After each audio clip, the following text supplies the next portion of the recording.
Someone who clearly is one of the biggest foreign institutional investors in India. I mean, at the peak, their book was nearly $10 billion into emerging markets, and large portion was allocated to India. Irrespective of what has gone right and what has gone wrong on, for Indian economy, Aberdeen as an house has been always bullish on the prospects of Indian IT, select banks and a lot of consumer names.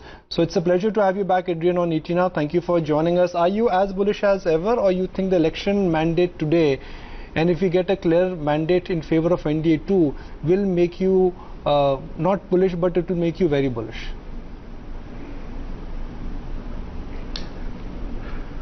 Well, you know our style, we have a long view in mind. So that's 5 years, 3 years that we're thinking about. And you know that we've been consistently overweight the Indian market in our regional portfolios and regional strategies.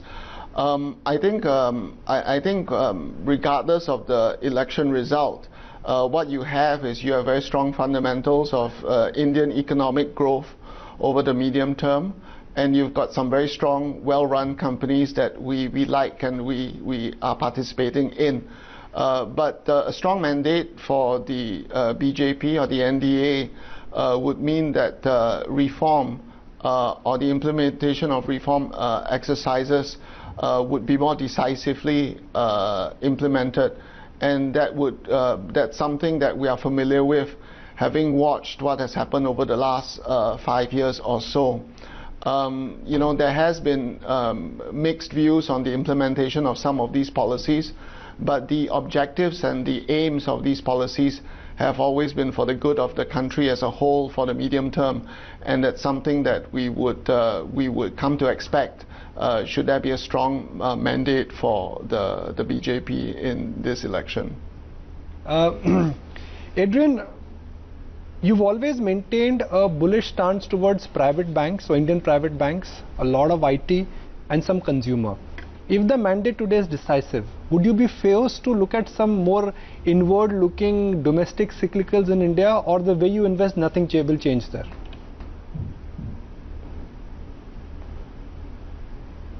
We will. Well, those are three areas that we do have quite a large, notable exposure to.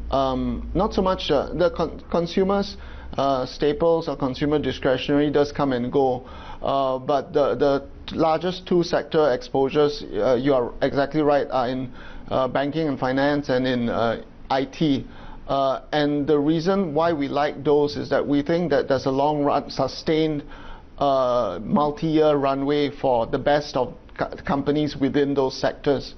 And regardless of what happens today, that doesn't change the attraction of some of these companies very much. It might give you a buying opportunity if there were periods of weakness, or it might give you some chance to take some profit.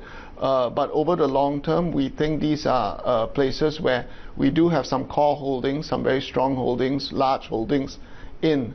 And we don't think today's result would change the attraction of those stocks.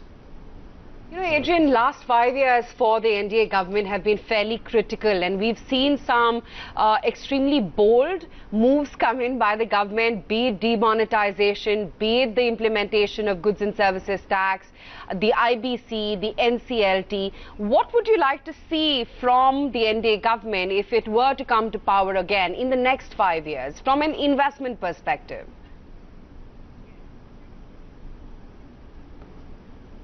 Well, I think a lot of the policies that have been rolled out over the last 5 years, some of them have been pretty bold. I like some of the innovative ideas that have been put forward, but actually what is required, and this is far easier said than done given the complexities and the size of the Indian market, the diversity of the Indian market, and the difference between states. I like to see the simplification of implementation. So the GST framework is in place, but what is really important is to get elegant implementation policies that are simple to execute, simple to administrate, simple to enforce. And that's a challenge for the bureaucrats as well as the politicians to some extent. And I like to see that unfold over the next 5 years or so. We've seen, we've seen new statutes in the Real Estate Act as well, and passing the statute is one thing that's important, but it's the implementation of how you go about increasing transparency, reweighting the balance towards the homeowner instead of the developer. That's pretty important, and the devil's in the details. Implementation state by state can vary quite markedly. I think that getting the details right, or more right, and more simple and more transparent is very important. So I like to see better, more effective execution, simpler execution. I think there are enough grand plans out there, and those have been very boldly unveiled, and I like to see them executed over a multi-year time frame effectively. But in 2016-17, Aberdeen Asset Management had cut their exposure to India, and you'd gone overweight on China. When we asked some of your colleagues, they said, it's not that we don't like India, it's just that we find China more attractive. As of today, May 2019, what is your positioning? On decline, would you be buying China more? Would you be buying India more?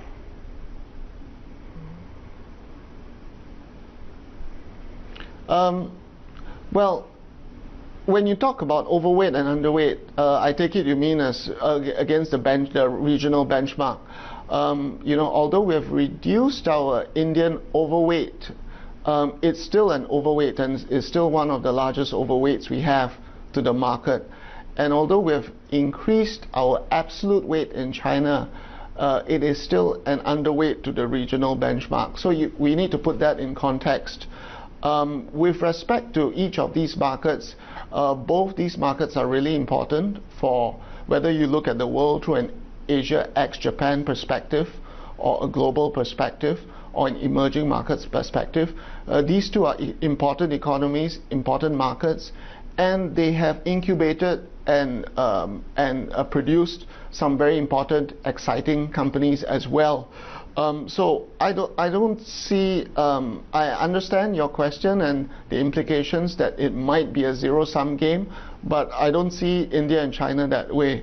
The fight for capital is beyond just an India-China story. It's within the emerging markets universe. It's within the global universe. And I think although we have increased our weights in China, both these markets remain very attractive to us. In India, you have some very good management teams, especially in the banking and the financial sector. We like what we see. We like the strength of some of these balance sheets. We like the way credit assessment and credit risk is evaluated. We like the way some of these financial institutions maintain, preserve, and enhance their reputation over the long term throughout the economic cycles. In China, we like some of the consumer stories.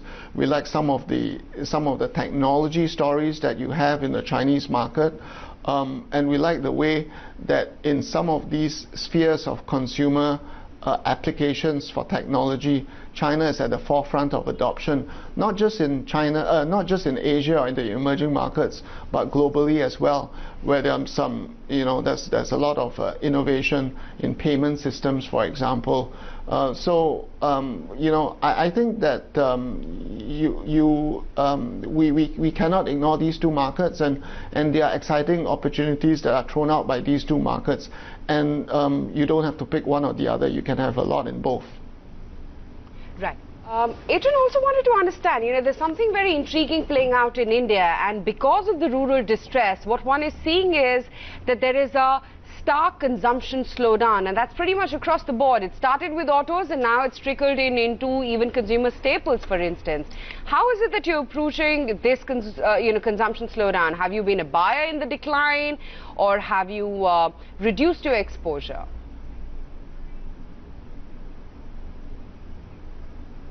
Actually, we haven't been very aggressive with our consumer exposure. It has been doing relatively well, been relatively resilient in a time where capital expenditure was very soft, infrastructure spend was relatively soft, and it had given us a certain level of resilience and healthy growth over the last 3 years. You've seen that in the shorter term some weakness, and that may be against normal patterns during an election cycle, but we're not unduly worried. When we look at things from a stock specific basis, and you know we have levers, we have ITC, we have Godrej as well. We continue to focus on what the companies do, and at their products and services level, they are continuing to introduce. They're continuing to invest in research and introduce innovation in their product lineup. They continue to defend their brands and strengthen their brand goodwill. So we're not overly concerned with a slowdown in volume, specifically in the urban sector at this point in time. But we haven't been doing much. That's the truth. The important thing is that the companies need to not get overly distracted with a systemic slowdown in volumes, and make sure that they focus on the things that are required to make sure that they preserve or they strengthen their market position and their brands in the wider context of the Indian market. Would you be tempted to look at PSU stocks? I know as a policy, Aberdeen does not buy PSU stocks ever, but you're getting them at throwaway prices now.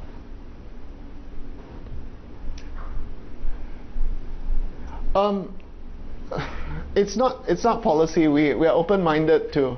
We visit a lot of PSU companies in the universe. We have got things like we've got Container Corporation, which is one of the Navatnas. It's not, maybe some people call it PSU, some people don't. But ultimately, we like companies that are well run with a clear path to producing returns for shareholders. And India offers us a lot of choice. And given the strength and the quality of some of the private sector offerings, we haven't had much exposure in the PSU space historically. The private sector companies that we see are better run, have a more prudent approach to managing their balance sheet. Because the standards are so high, and you generate very good, attractive companies in the private sector space, we haven't dipped our toes too much into the PSU universe. We also take a very concentrated approach to our portfolio. If we like 30, 40 stocks, that's well. Adrian, I'll take the conversation forward, and let's talk about the entire view on emerging markets. I'm just, before we wrap, I want to get your sense on emerging markets, because ultimately Indian markets would be a recipient of what happens to the world. Do you think that in the next 6 to 12 months, we could see a lion's share of fresh inflows moving towards EM, and within that India definitely would gain?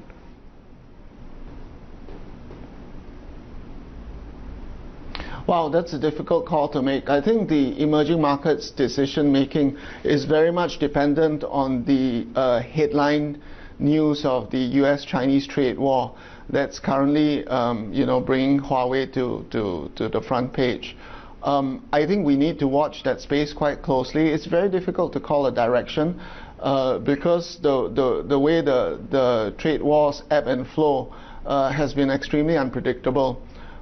We can find winners on a stock-specific basis, stocks that are relatively insulated against the posturing of the two giant states in the trade war, China and the US. But it's very difficult to call a general expectations towards sentiment in the emerging markets universe as a whole. It's very difficult to lump different countries in Latin America with countries in Asia or Eastern Europe. So I would have to sit on a fence on this one. And closing comments from you, Adrian. Where do you think right now in India, within the financials, there is deep value? For the longest time you've owned HDFC, you've owned ICICI Bank. Are you looking at adding an insurance company? Are you looking at adding something from the small finance bank? Are you looking at buying NBFCs?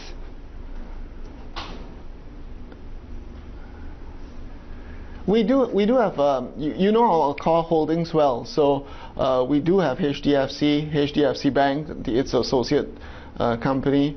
We added Kotak Mahindra a few years back, and we used to have ICICI Bank as well. But we have some smaller names as well. So we do have the likes of Piramal. We do have SBI Life, for example. India is a deep, sophisticated, fragmented market, and there are areas to pick out stocks. We don't tend to necessarily go for the cheaper stocks available. What we need are financial institutions with strong franchises, prudent balance sheets, and a good reputation in being good, custodians of capital, and that's a smaller sample of the wider market. Such a pleasure to have you such a pleasure to have you on the show, and certainly hope to see much more of you going forward. You know, I've been told that you travel a lot. Should I book my next appointment with you right away?